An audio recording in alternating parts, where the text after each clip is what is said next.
겨울 윤석열을 위헌 위법한 잡아놓듯이 계엄을 선포한 국민의힘이 잘못하면 다 지적할 거예요. 대통령의 탄핵 심판에 김건희를 대한 책임감을 구속시키듯이. 가지고 탄핵 싫으시면 심판을 나가시라고요. 이끌어주시고 추운 그 겨울 응원봉을 든 국민들께 거짓말하는 사람에게는 내란을 저지른 확실하게 철퇴를 가할 대통령을 겁니다. 파면하고 대한민국의 민주주의를 지켜내셨습니다.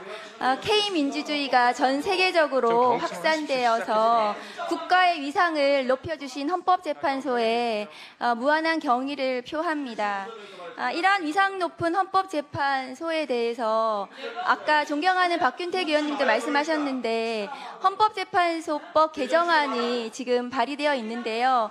그러니까 재판관 결격 사유에 대해서 헌재에서 일부 위헌 결정하신 부분에 대해서 삭제하고 그다음에 헌법연구관의 정년을 65세로 연장하는 법안이 제가 작년 11월에 대표 발의해서 지금 국회 법사위에서 계류 중에 있습니다. 그래서 지금 국민의힘 의원님들도 그렇고 민주당 의원님들 또 비교섭 의원님들께서 이 헌법재판관의 정년을 연장하는 법안이 빨리 국회를 통과할 수 있도록 좀 협조를 해주셨으면 합니다. 헌법재판소에서도 이거에 대해서 통과될 수 있도록 적극 좀 열심히 노력해 주시기를 바랍니다. 네, 알겠습니다. 화면 좀 올려주세요. 그러니까 지금 오늘 재판 소원이 계속 문제가 되고 존경하는 서영 의원님들 말씀하셨는데 사법권 독립을 강조하는 법원이 법관의 지위를 이용해가지고 자의적인 법률 해석과 왜곡 적용을 통해서 국민의 기본권을 파괴한 저 사법살인의 대표적인 희생이 조봉암 사건이라고 생각을 합니다. 이런 사법살인이 인간의 존엄성을 심각하게 훼손하고 법치주의와 민주주의의 근간을 흔들 수 있기 때문에 법원의 재판을 통해서 국민의 기본권이 침해된 경우에는 헌법재판소에서 재판 소원을 통해서 바로 잡아야 된다고 저는 생각합니다. 어떻게 생각하십니까? 예, 기본적으로 동의합니다. 네, 그런데 헌법재판소는 이미 화면 보여주세요. 이미 재판관 전원일치 의견으로 법원의 재판에 대해서 헌재 심판 대상에서 제외한 헌법재판소법 68조 1항 재판 소원 금지 조항에 대해서 위헌 결정을 이미 내린 바가 있습니다. 그래서 헌법재판소는 이미 법률에 대한 위헌 심사권을 헌재에 부여하고 있고 법률에 대한 위헌 결정에 기속력을 부인하는 법원의 재판은 그 자체로 헌재 결정의 기속력에 반하는 것일 뿐만 아니라 법률에 대한 위헌 심사권을 헌재에 부여한 헌법의 결단에 정면으로 위헌된다는 취지로 이 위헌 결정을 하셨거든요.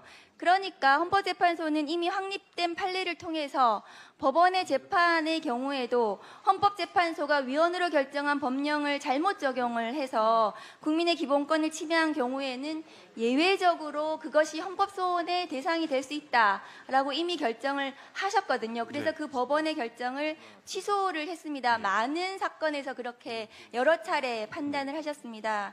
독일의 지금 재판 소원 제도도 아까 위원님들께서 말씀하셨는데요. 독일의 재판 소원은 과거의 나치 독재 시절에 위법한 나치 독재 그것을 민주주의를 파괴하는 그 시절에 판사와 검사들, 법률가들이 재판을 통해서 국민의 기본권을 침해했기 때문에 그 재판을 바로 잡아야 될 필요성이 있었고 그래서 독일에서는 연방헌법재판소에 접수된 전체 사건 중에 재판 소원 사건이 80%가 넘는 것으로 알고 있습니다.